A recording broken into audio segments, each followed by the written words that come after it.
அன்பான இறை மக்களே, இன்று பைபிள் ரீடிங் பிளானின் 26ஆம் நாள். இன்று நாம் வாசித்து அறிய இருக்கிற விவிலிய பகுதி லேவியர் அதிகாரம் 9 முதல் 12 வரை. அதிகாரம் 9 மற்றும் 10 குருவாக திருநிலைப்படுத்தப்பட்ட ஆரோனும் அவருடைய புதல்வர்களும் எவ்வாறு நடந்து கொள்ள வேண்டும் என்பதை ஆண்டவர் கூறுகிறார். அதிகாரம் 11 மக்கள் எந்த விலங்குகளை உண்ணலாம் என்றும் எதை உண்ணக்கூடாது என்றும் கூறுகிறார். மேலும் ஆண்டவர் கூறுகிறார், நான் தூயவராக இருப்பது போல நீங்களும் தூயவர்களாக இருக்க வேண்டும் என்று. அதிகாரம் 11 பேறுகாலமுற்ற பெண்கள் எவ்வாறு தங்களை சுத்திகரித்து கொள்ள வேண்டும் என்ற விதிமுறைகளையும் கூறுகிறார். இன்று நாம் வாசித்து அறிய இருக்கிற விவிலிய பகுதி லேவியர் அதிகாரம் 9 முதல் 12 வரை. தொடர்ந்து வாசித்து அறிந்து கொள்வோம். லேவியர் அதிகாரம் 9. ஆரோன் பலி செலுத்தல். மோசே 8ஆம் நாளில் ஆரோனையும் அவர் புதல்வரையும் இஸ்ரவேலின் பெரியோர்களையும் வரவழைத்தார்.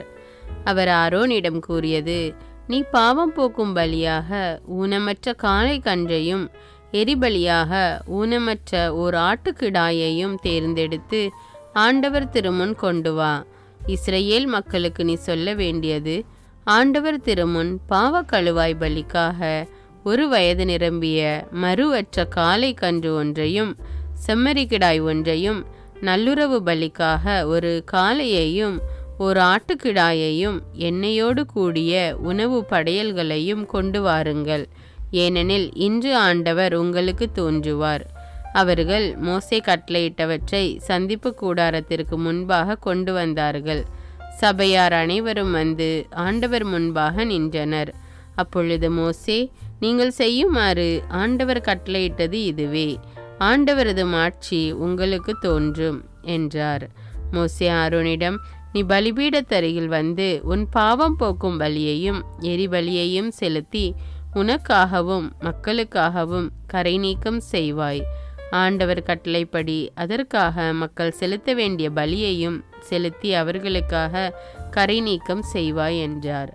ஆரோன் பலிபீடத்தருகில் தமக்கென்று பாவ கழுவாய் பலியாக காளை கன்று ஒன்றை அடித்தார். ஆரோனின் புதல்வர்கள் அதன் இரத்தத்தை அவரிடம் கொண்டு வர அவர் தம் விரலை அதில் தோய்த்து பலிபீடத்தில் கொம்புகளில் பூசி எஞ்சிய இரத்தத்தை பலிபீடத்திற்கு அடியில் ஊற்றினார். பாவம் போக்கும் பலியின் கொழுப்பையும் சிறுநீரகங்களையும் கல்லீரலிலிருந்து எடுத்த ஜவ்வையும் ஆண்டவர் மோசேக்கு கட்டளையிட்டபடியே பலிபீடத்தின் மேல் சுட்டெரித்து இறைச்சியையும் தோலையும் பாளையத்திற்கு வெளியே நெருப்பிலிட்டு அழித்தார். பின்பு அவர் எரிபலி கிடாயை அடித்தார். ஆரோனின் புதல்வர் அதன் இரத்தத்தை அவரிடம் கொண்டு வர அவர் அதை பலிபீடத்தின் மேல் சுற்றிலும் தெளித்தார். எரிபலியின் துண்டங்களையும் தலையையும் அவரிடம் கொண்டு வந்தனர். அவர் அவைகளை பலிபீடத்தின் மேல் சுட்டெரித்து குடல்களையும் தொடைகளையும் கழுவி இவற்றை பலிபீடத்தின் மேல் இருக்கும் எரிபலியோடு சுட்டெரித்தார். பின்னர் அவர் மக்களுக்கான பலியை பாவம் போக்கும் பலிகிடாயை கொண்டு வந்து அதை கொன்று முன்னதை போலவே பாவம் போக்கும் பலியாக செலுத்தினார். பின்னர் அவர் எரிபலியை கொண்டு வந்து நியமத்தின்படியே செலுத்தினார். உணவு படையல்களை கொண்டு வந்து தம் கை நிறைய எடுத்து காலையில் செலுத்தும் எரிபலியோடு பலிபீடத்தின் மேல் சுட்டெரித்தார். பின்னர் மக்களின் நல்லுறவு பலிகளாகிய காளையையும் கிடாயையும் கொன்று அவற்றின் இரத்தத்தை ஆரோனின் புதல்வர் அவரிடத்தில் கொண்டு வந்தனர். அவர் அதை பலிபீடத்தின் மேல் சுற்றிலும் தெளித்தார். காளையிலும் கிடாயிலும் இருந்து எடுத்த கொழுப்பு வாலையும் குடல்களையும் சிறுநீரகங்களையும் கல்லீரலின் மேலிருந்த ஜவ்வையும் கொண்டு வந்து நெஞ்சுக்கரிகளின் மீது வைத்தார்கள். கொழுப்பு பகுதிகளை பலிபீடத்தின் மேல் ஆரோன் சுட்டெரித்தார். நெஞ்சுகரியையும் வலது முன்னந்தொடையையும் மோசே நியமித்தபடி ஆரோன் ஆண்டவர் திருமுன் ஆரத்தி பலியாக அசைத்தார். பின்னர் ஆரோன் மக்களுக்கு நேராக தம் கைகளை உயர்த்தி அவர்களுக்கு ஆசி வழங்கினார்.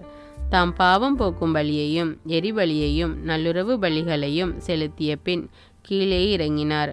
மோசேயும் ஆரோனும் சந்திப்பு கூடாரத்தினுள் நுழைந்தனர். பின்னர் வெளியே வந்து மக்களுக்கு ஆசி வழங்கினர்.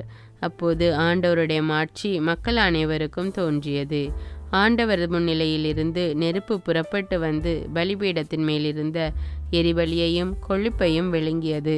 மக்கள் அதை கண்டு ஆரவாரம் செய்து முகங்குப்புற விழுந்தனர். லேவியர் அதிகாரம் 10. நாதாபு அபிகு ஆகியோரின் பாவம். ஆரோனின் புதல்வர்களான நாதாபும் அபிகுவும் தம் தூப கலசத்தை எடுத்து அதில் நெருப்பையும் தூபத்தையும் இட்டு ஆண்டவர் கட்டளைக்கு எதிராக நெருப்பை கொண்டு சென்றனர். உடனே ஆண்டவரிடமிருந்து நெருப்பு விரைந்தெழுந்து அவர்களை விழுங்கியது. அவர்கள் ஆண்டவர் முன்னிலையிலேயே மடிந்தனர். அப்பொழுது மோசே ஆரோனை நோக்கி, என்னை அணுகி வருவோர் மூலம் என் தூய்மையை வெளிப்படுத்துவேன். எல்லா மக்களுக்கு முன்பாக நான் மாட்சியுறுவேன் என ஆண்டவர் உரைத்ததன் பொருள் இதுதான் என்றார். ஆரோன் மௌனமாயிருந்தார். மோசே ஆரோனின் சிற்றப்பனாகிய உசியேலின் புதல்வராகிய மெசாவேலையும் எல்சாபானையும் அழைத்து, நீங்கள் இங்கே வந்து உங்கள் சகோதரரின் சடலங்களை தூயகத்தின் முன்னின்று எடுத்து பாளையத்திற்கு வெளியே கொண்டு போங்கள் என்றார். மோசே சொன்னபடியே அவர்கள் சென்று அவர்கள் சடலங்களை அவர்கள் உடைகளோடும் எடுத்து பாளையத்திற்கு வெளியே கொண்டு போனார்கள். மோசே ஆரோனையும் எலியாசர் இத்தாமார் என்னும் அவர் புதல்வரையும் நோக்கி, நீங்கள் உங்கள் தலைமுடியை களைத்து கொள்ளவும் ஆடைகளை கிழித்து கொள்ளவும் வேண்டாம். அப்படி செய்தால் நீங்கள் சாவீர்கள். மக்கள் கூட்டமைப்பு முழுவதற்கும் எதிராக அவரது சினம் மூழும். உங்கள் சகோதரராகிய இஸ்ரேல் குடும்பத்தார் யாவரும் ஆண்டவர் மூட்டிய அந்த நெருப்பை முன்னிட்டு புலம்புவார்கள். நீங்கள் அழியாதபடி சந்திப்பு கூடார நுழைவாயிலில் இருந்து எங்கும் செல்லாதீர்கள். ஆண்டவரது அருள் பொழிவு உங்கள் மீது இருக்கிறதே என்றார். அவர்கள் மோசேயின் வார்த்தையின்படியே செய்தார்கள். குருக்களுக்கான ஒழுங்குமுறைகள். ஆண்டவர் ஆரோனிடம் கூறியது, நீரும் உம்மோடு புதல்வரும் சாகாதிருக்க வேண்டுமெனில் நீங்கள் சந்திப்பு கூடாரத்திற்குள் நுழையும் போது திராட்சை ரசத்தையோ மதுவையோ குடிக்க வேண்டாம். இது உங்கள் தலைமுறை தோறும் மாறாத நியமமாக விளங்கும். தூயதற்கும் தூய்மையற்றதற்கும் தீட்டுள்ளதற்கும் தீட்டற்றதற்கும் வேறுபாடு தோன்றும்படி ஆண்டவர் மோசேயை கொண்டு இஸ்ரேல் மக்களுக்கு கூறி அறிவித்த அவருடைய எல்லா சட்டங்களையும் நீங்கள் மக்களுக்கு போதிக்கும்படி இது என்றுமுள்ள நியமமாக விளங்கும். மோசே ஆரோன் அவருடைய எஞ்சிய புதல்வர்களாகிய எலியாசர் இத்தாமர் ஆகியோரிடம் கூறியது, நீங்கள் ஆண்டவரின் நெருப்பு பலிகளில் எஞ்சிய உணவு படையலை எடுத்து பலிபீடத்தருகில் புளிப்பற்றதாய் உண்ண வேண்டும். அது மிகவும் தூயது. அதை தூய இடத்தில் உண்ண வேண்டும். ஏனெனில் அது ஆண்டவரின் நெருப்பு பலிகளில் உமக்கும் புதல்வருக்கும் உரிய பங்காகும். இதுவே நான் பெற்ற கட்டளை. ஆரத்தி பலியான நெஞ்சு கறியையும் உயர்த்தி படைக்கும் பலியான முன்னந்தொடையையும் நீரும் உம்மோடும் புதல்வரும் புதல்வியரும் ஒரு தூய்மையான இடத்தில் வைத்து உண்பீர்கள். இஸ்ரேல் மக்களின் நல்லுறவு பலிகளில் இவை உமக்கும் புதல்வருக்கும் புதல்வியருக்கும் உரிய பங்காகும். உயர்த்தி படைக்கும் பலி பொருளான முன்னந்தொடையையும் ஆரத்தி பலி பொருளான நெஞ்சு கறியையும் நெருப்பு பலி பொருளான கொழுப்பையும் ஆண்டவர் திருமுன் அவர்கள் கொண்டு வந்து ஆரத்தி பலியாக அசைவாட்டுவார்கள். அது ஆண்டவரின் கட்டளைப்படியே உமக்கும் புதல்வருக்கும் மாறாத நியமமாக விளங்கும். இதற்கிடையில் மோசே பாவம் போக்கும் பலி பொருளான ஆட்டுக்கிடாயை தேடி பார்த்தார்.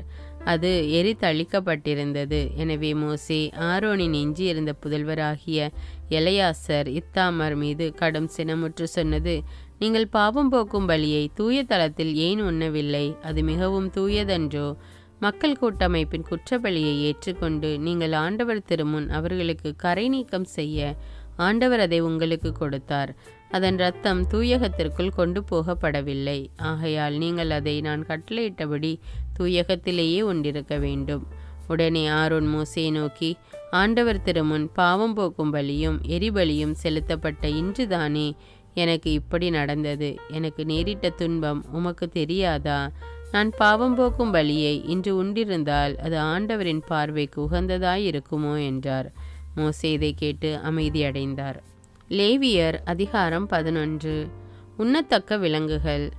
ஆண்டவர் மோசேயோடும் ஆரோனோடும் பேசி அவர்களிடம் கூறியது, நீங்கள் இஸ்ரேல் மக்களிடம் கூற வேண்டியது, உலகிலுள்ள உயிரினங்களில் நீங்கள் உண்ணத்தக்கவை இவைகளே. கால்நடைகளில் குழம்புகள் இரண்டாக பிரிந்திருக்கிற விரிசல் குழம்புள்ள அசை போடுபவற்றை நீங்கள் உண்ணலாம். அசை போடும் கால்நடைக்கு விரி குழம்பில்லையெனில் அதனை நீங்கள் உண்ணலாகாது. குறிப்பாக ஒட்டகம், அது அசை போடும், ஆனால் அதற்கு விரி குழம்பு இல்லை, எனவே அது உங்களுக்கு தீட்டு. குழிமுயல் அசை போடும், ஆனால் அதற்கு விரி குழம்பு இல்லை, எனவே அது உங்களுக்கு தீட்டு.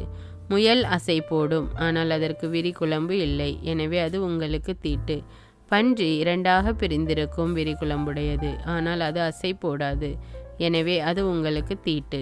இவற்றின் இறைச்சியை உண்ணலாகாது.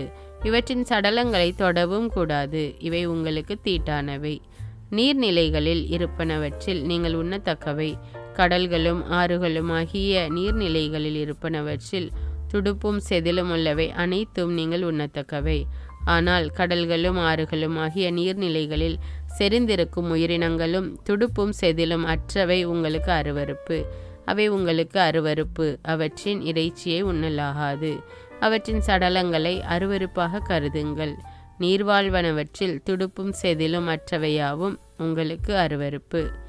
பறவைகளிலும் நீங்கள் உண்ணாமல் அருவருக்க வேண்டியவை கழுகு, கருடன், கடலூராஞ்சி, பருந்து, வல்லூறு அதனினம், காகம் அதனினம், தீக்கோழி, கூகை, சம்புகம், சிறுகழுகு அதனினம், ஆந்தை, சகோரம், கோட்டான், நாரை, குளக்கடா, குருகு, கொக்கு, இராசாலி அதனினம், புழுக்கொத்தி, வௌவால், பரப்பனவற்றுள் 4 கால்களால் நடமாடும் ஊர்வனையாவும் உங்களுக்கு அருவருப்பு. ஆயினும் 4 கால்களால் நடமாடியும் தரையில் தத்தி பாயும்படி நெடிய பின்னங்கால்களுடையனவற்றை உண்ணலாம். நீங்கள் உண்ணக்கூடியவை தத்துக்கிளி அதனினம், வெட்டுக்கிளி அதனினம், மொட்டை வெட்டுக்கிளி அதனினம், சுவர்கோழி அதனினம், பரப்பனவற்றுள் 4 கால்களால் நடமாடும் மற்ற யாவும் உங்களுக்கு அருவருப்பு. அவை உங்களுக்கு தீட்டு. அவற்றின் சடலத்தை தொடுகிறவர் மாலை வரை தீட்டுடையவர். அவற்றின் சடலத்தை எடுப்போர் தம் உடைகளை துவைக்க வேண்டும். மாலை வரை அவர் தீட்டுடையவர். 2 பிரிந்த குழம்புகள் இல்லாமலும் அசை போடாமலும் இருக்கும் அனைத்து உயிரினங்களை தொடுகிற எல்லாரும் தீட்டுடையவர். 4 கால் உயிர்களில் உள்ளங்கால் ஊன்றி நடக்கும் அனைத்தும் உங்களுக்கு தீட்டு. அவற்றின் சடலத்தை தொடுகிறவர் மாலை வரை தீட்டுடையவர். அவற்றின் சடலத்தை எடுப்போர் தம் உடைகளை துவைக்க வேண்டும். மாலை வரை அவர் தீட்டுடையவர். அவர் உங்களுக்கு தீட்டு. நிலத்தில் செறிந்திருக்கும் ஊர்வனவற்றில் உங்களுக்கு தீட்டானவை எலி, சுண்டெலி, ஆமை இனம், உடும்பு, அழுங்கு, ஓணான், பல்லி, பச்சோந்தி ஊர்வனவற்றில் இவை உங்களுக்கு தீட்டு. அவற்றுள் செத்ததை தொடுகிறவர் மாலை வரை தீட்டுடையவர். அவற்றுள் செத்த ஏதேனும் எதன் மேலாவது விழுந்தால் அது தீட்டுப்படும். அது மரப்பாத்திரமானாலும் உடையானாலும் தோலானாலும் கோணிப்பையானாலும் வேலைக்கு உதவும் இந்த கருவியானாலும் மாலை வரை அது தண்ணீரில் போடப்பட வேண்டும். மாலை வரை அது தீட்டுப்பட்டது. பின்னால் அது தூய்மையாகும். அவற்றுள் ஏதேனும் மண்பாண்டத்துக்குள் விழுந்தால் அதனுள் இருக்கும் அனைத்தும் தீட்டுப்பட்டுவிடும். எனவே அது உடைக்கப்பட வேண்டும். உண்ணத்தக்க எந்த உணவிலும் இப்பாண்டத்து தண்ணீரில் பட்டால் அது தீட்டு. அந்த பாண்டத்தில் இருக்கும் எந்த பானமும் தீட்டு. அவற்றின் சடலம் எதன் மீது விழுந்தாலும் அது தீட்டு. அடுப்போ சமையல் பாண்டமோ எனில் அவை உடைக்கப்பட வேண்டும். அவை உங்களுக்கு தீட்டு. ஏனெனில் அவை தீட்டுப்பட்டிருக்கும். நீரூற்றும் மிகுந்த நீருள்ள கிணறும் எனில் அவை தூய்மையாயிருக்கும். ஆனால் அவற்றின் சடலம் தொடும் பகுதி தீட்டுப்பட்டது. விதைக்கிற தானியத்தின் மீது அவற்றின் சடலம் விழுந்தால் அது தீட்டன்று. தண்ணீர் விடப்பட்ட விதை மேல் விழுந்தால் அது தீட்டாகும். உங்கள் உணவுப் பொருளான கால்நடை ஒன்று சாக அதன் சடலத்தை தொடுகிறவர் மாலை வரை தீட்டுடையவர். அதன் சடலத்தை தின்பவர் தம் உடைகளை துவைக்க வேண்டும். அவர் மாலை வரை தீட்டுடையவர். மேலும் அதன் சடலத்தை எடுத்து போகிறவரும் தம் உடைகளை துவைக்க வேண்டும். அவர் மாலை வரை தீட்டுடையவர். தரையில் நகர்ந்து செல்லும் ஊர்வன அனைத்தும் அருவருப்பானவை. அவற்றை உண்ணலாகாது. நிலத்தில் ஊர்வனவற்றையும் வயிற்றால் நகர்வனவற்றையும் 4 காலால் ஊர்வனவற்றையும் பல கால்களுள்ள எதனையும் உண்ணலாகாது. அவை அருவருப்பு. நகர்கிற எந்த ஊர்வனவும் உங்களையும் தீட்டுப்படுத்தலாகாது. அவற்றால் தீட்டுப்படாமல் இருங்கள். ஏனெனில் அவற்றால் நீங்கள் தீட்டுப்படுவீர்கள். நான் உங்கள் ஆண்டவராகிய கடவுள். எனவே உங்களை தூய்மைப்படுத்தி தூயவராயிருங்கள். ஏனெனில் நான் தூயவர். நிலத்தில் ஊர்வனவற்றால் உங்களை தீட்டுப்படுத்தலாகாது. உங்கள் கடவுளாயிருக்குமாறு உங்கள் எகிப்திலிருந்து வெளிக்கொணர்ந்த ஆண்டவர் நானே. நீங்கள் தூயவராயிருங்கள். ஏனெனில் நான் தூயவர். விலங்கினம், பறவைகள், நீர்வாழும் எல்லா உயிரினங்கள், நிலத்தில் நகரும் உயிரினங்கள் ஆகியவை பற்றிய சட்டம் இதுவே. இது நின்று தீட்டுடையதற்கும் தீட்டற்றதற்கும் உண்ணத்தகுந்த உயிரினங்களுக்கும் உண்ணத்தகாத உயிரினங்களுக்கும் வேறுபாடு தெரிந்து கொள்க. லேவியர் அதிகாரம் 12. பேறுகால பெண்களை தூய்மைப்படுத்தல். ஆண்டவர் மோசேயிடம் கூறியது: இஸ்ரேல் மக்களுக்கு நீ சொல்ல வேண்டியது, ஒரு பெண் கருத்தரித்து ஆண் குழந்தை பெற்றால் 7 நாள் விலக்கு நாள்களில் இருப்பது போலவே தீட்டுப்பட்டிருப்பாள். 8ஆம் நாளன்று அதற்கு விருத்த சேதனம் செய்யப்பட வேண்டும். தொடர்ந்து வரும் 33 நாள்கள் அவள் தன் உதிரத்தீட்டு நாள்கள் முடியும் வரை தூயதான எந்த பொருளையும் தொடலாகாது, தூய தலத்திற்குள் வரலாகாது. அவள் பெண் குழந்தை பெற்றால் 2 வாரம் விலக்கு நாள்களில் இருப்பது போலவே தீட்டாயிருப்பாள். பின்னர் 66 நாள் தன் உதிரத்தீட்டில் இருப்பாள். குழந்தை பெற்றவள், அது ஆணாக இருப்பினும் பெண்ணாக இருப்பினும், தூய்மையடையும் காலகெடுவிற்கு பின்னர் ஓராண்டு நிறைவுற்ற செம்மறி ஒன்றை எரிபலியாகவும், புறா குஞ்சு அல்லது காட்டுப்புறா ஒன்றை பாவம் போக்கும் பலியாகவும் குருவிடம் சந்திப்பு கூடார நுழைவாயிலுக்கு கொண்டு வர வேண்டும்.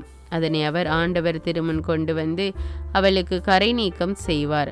அவள் தன் உதிர ஊரல் தீட்டிலிருந்து தூய்மை ஆவாள். இது ஆண் அல்லது பெண் குழந்தை பெற்றவருக்கு விதிக்கப்படும் சட்டம்.